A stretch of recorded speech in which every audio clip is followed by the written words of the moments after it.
Hi friends, TIDCO ఇళ్ల పంపిణీకి సంబంధించి బిగ్ అప్డేట్ అండి. ప్రస్తుతం రాష్ట్రంలో శాసనసభ సమావేశాలు అయితే జరుగుతున్నాయి. ఈ సందర్భంగా గృహ నిర్మాణ శాఖ మంత్రి టిట్కో ఇళ్ల పంపిణీపై తాజా అప్డేట్ అయితే ఇచ్చారు. దీనికి సంబంధించి పూర్తి సమాచారం నేను మీకు ఈ వీడియోలో తెలియజేస్తాను. టిట్కో ఇళ్ళైనా ఎన్టీఆర్ హౌసింగ్, పిఎంఏవై, జగనన్న కాలనీకి సంబంధించి సర్వే, రాష్ట్రంలో గృహ నిర్మాణానికి సంబంధించి ఎలాంటి తాజా అప్డేట్ వచ్చినా వెంటనే మన పవర్ టాక్స్ తెలుగు ఛానల్ మీకైతే తాజా సమాచారాన్ని తెలియజేస్తుంది. ఈ సమాచారాన్ని మీరు ఎప్పటికప్పుడు ఈ పవర్ టాక్స్ తెలుగు ఛానల్ ద్వారా తెలుసుకుంటూ ఉండడం కోసం ఈ ఛానల్ని లైక్ చేసి సబ్స్క్రైబ్ చేసుకోండి.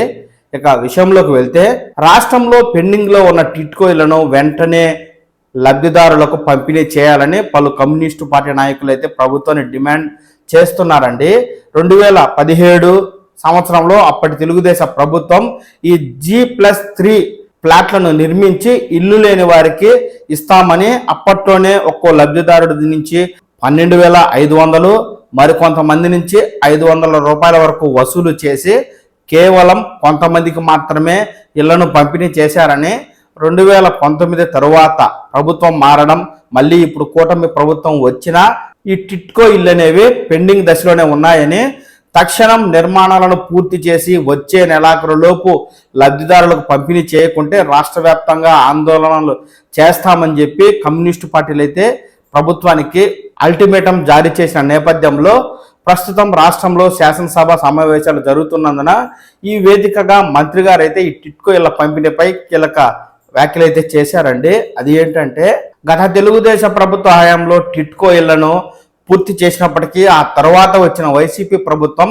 లబ్ధిదారులను వాటికి పంపిణీ చేయకుండా జగనన్న కాలనీల పేరిట 18,000 కోట్ల రూపాయలను వృధా చేసిందని, తమ కూటమి ప్రభుత్వం మాత్రం హడ్కో ద్వారా 4,400 కోట్ల రూపాయల నిధులను తీసుకురావడమే కాకుండా ఇప్పటికే టిట్కో ఇళ్ల లబ్ధిదారులు బ్యాంకుల నుంచి లోన్లు తీసుకొని ఈఎంఐలు కడుతూ ఉంటే ఆ ఈఎంఐలను కట్టడం కోసంగా 140 కోట్ల రూపాయల నిధులను అయితే విడుదల చేశామని మంత్రి గారు చెప్తూ, జూన్ చివరి నాటికి రాష్ట్రంలో ఉన్న 1,20,000 టిట్కో ఇళ్ల నిర్మాణాలన్నీ పూర్తి చేసి ఈ జగనన్న కాలనీల్లో కూడా పెండింగ్ ఉన్న ఇళ్లను కూడా పూర్తి చేసి మొత్తంగా 7 లక్షల ఇళ్లకు జూన్ నెలాఖరులో సామూహిక గృహ ప్రవేశాలు చేయిస్తామంటూ, ఇందులో ఎటువంటి తెరకాసు లేదంటూ మంత్రి గారైతే అసెంబ్లీ సమావేశాల వేదికగా టిట్కో ఇళ్ల లబ్ధిదారులకైతే కీలక హామీ ఇచ్చారు.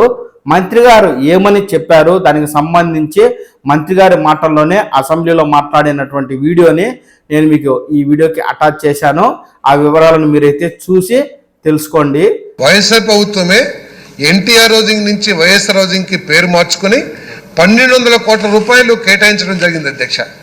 ఒక్క రూపాయి కూడా ఖర్చు పెట్టుకోకుండా పూర్తిగా 4.76 లక్షల ఇల్లుని, ఏది ఎన్టీఆర్ హౌసింగ్ కింద ఉన్న 4.35 లక్షల ఇళ్ళని, అదేవిధంగా 4.5 లక్షల టిట్కో హౌసెస్ని రద్దు చేసేసింది ఆ ప్రభుత్వం అని చెప్పేసి మనం చేస్తాం. అందుకనే విధ్వంసకర పరిపాలన అని చెప్పేసి ఊరిని అనట్లేదని చెప్పేసి కూడా ఈ సందర్భంగా నేను తెలియజేస్తా ఉన్నాను అధ్యక్ష.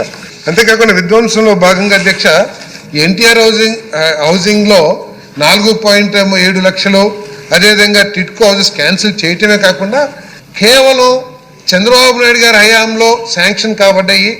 ఇది ఎన్టీఆర్ హౌసింగ్ అనే ఉద్దేశంతో వాళ్ళందరికీ కూడా అధ్యక్ష దాదాపు 2.8 లక్షల బెనిఫిషరీస్కి దాదాపు 926 కోట్ల రూపాయలు పూర్తిగా ఎగ్గొట్టేశారు అధ్యక్ష. మరి జూన్ నాటికి మరో 5 లక్షలు, అంటే టిట్కో హౌసెస్ హౌసింగ్ డిపార్ట్మెంట్కి సంబంధించి మరో 5 లక్షలు జూన్ ఎండింగ్ నాటికల్లా పూర్తి చేయాలి. 5 లక్షల ఇళ్ల ప్రారంభోత్సవం పెద్ద ఎత్తున చేయాలని చెప్పేసి కూడా ఈ ప్రభుత్వం నిర్ణయించడం కూడా జరిగిందని చెప్పేసి నేను ఈ సందర్భంగా తెలియజేస్తాను అధ్యక్ష.